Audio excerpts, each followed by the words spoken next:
Think about this situation. Sarah makes $85,000 a year working as a marketing manager. She's smart, educated, makes good financial decisions, and yet somehow, at the end of every month, she's wondering where all her money went. She's not buying luxury cars or taking expensive vacations. She's just living her normal life, making what feel like reasonable choices.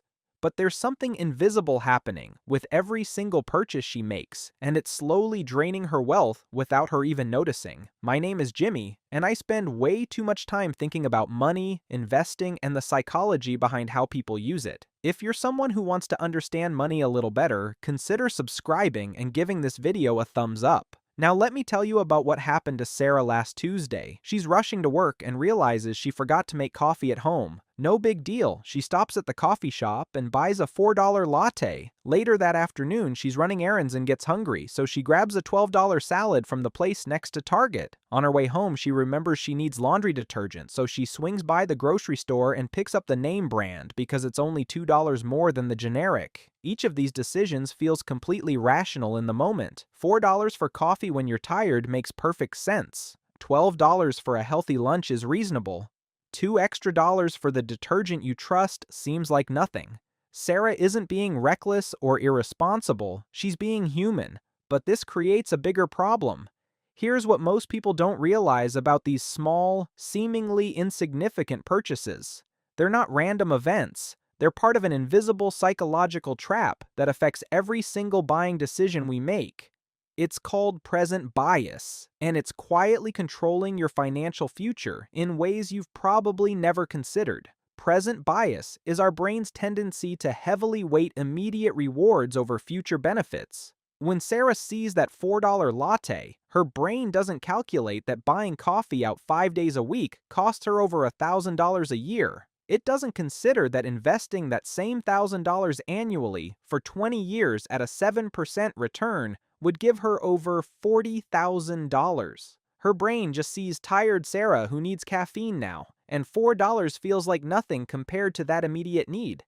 But the real issue isn't what you think. It's not that Sarah lacks willpower or doesn't understand compound interest. The problem is that our brains are designed to survive in an environment that no longer exists. For thousands of years, humans lived in a world where immediate needs were literally life or death. Finding food today was infinitely more important than planning for next month because there might not be a next month. So our brains evolved to prioritize the present. And this is where most people make a huge mistake. They try to fight present bias with willpower alone. They tell themselves they'll just be more disciplined, make better choices, think more carefully about purchases. But willpower is like a muscle that gets tired. You can use it for a while, but eventually it gives out, and you're right back to making the same impulsive decisions.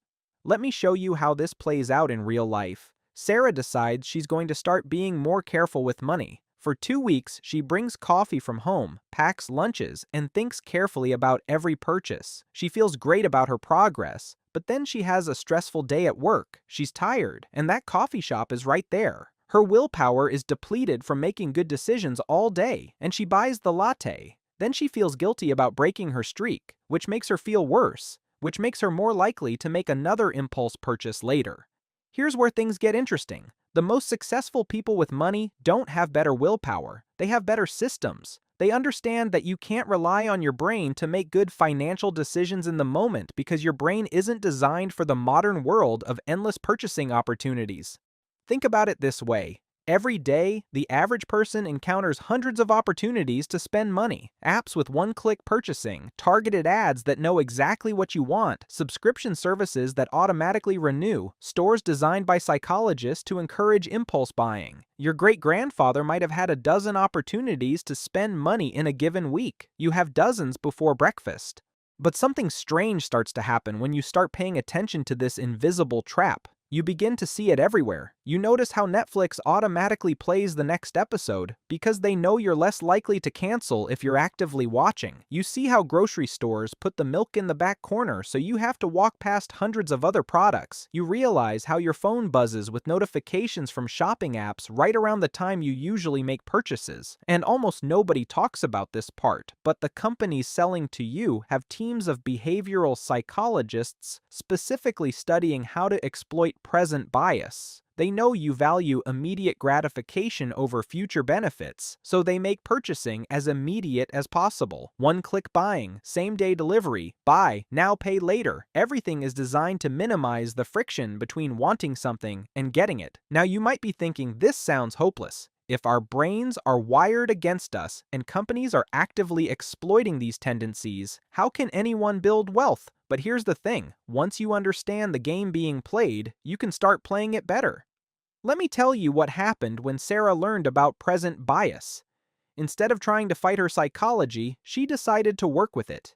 She set up automatic transfers to her savings and investment accounts on the same day she got paid, before she had a chance to spend the money. She deleted shopping apps from her phone and unsubscribed from marketing emails. Most importantly, she started making her future self feel more real and immediate. Here's what I mean by that. Sarah started calculating the true cost of her purchases, not just in dollars, but in future wealth. That $4 latte wasn't just $4. Invested over 20 years, it was about $16 of future wealth. Suddenly, she wasn't choosing between $4 and coffee. She was choosing between coffee and $16 20 years from now. When you make the future consequences feel immediate, present bias starts working for you instead of against you. Now look, I'm not saying Sarah never buys coffee out anymore. The goal isn't to live like a monk and never spend money on anything enjoyable. The goal is to make these decisions consciously instead of falling into the invisible trap of automatic spending. When Sarah does buy a latte now, it's a deliberate choice, not a default response to being tired. This is where it gets really interesting from a wealth-building perspective. The people who build substantial wealth over time aren't necessarily the ones who make the most money. They're the ones who develop systems that protect them from their own present bias. They automate their savings, they create friction around spending, and they make their future goals feel immediate and real. Consider this. If Sarah redirects just $50 a month from unconscious spending to investing, and she does this consistently for 30 years, she'll have over $65,000 at a 7% return. That's the power of understanding and working with your psychology instead of against it. But the real insight here goes deeper than just saving money.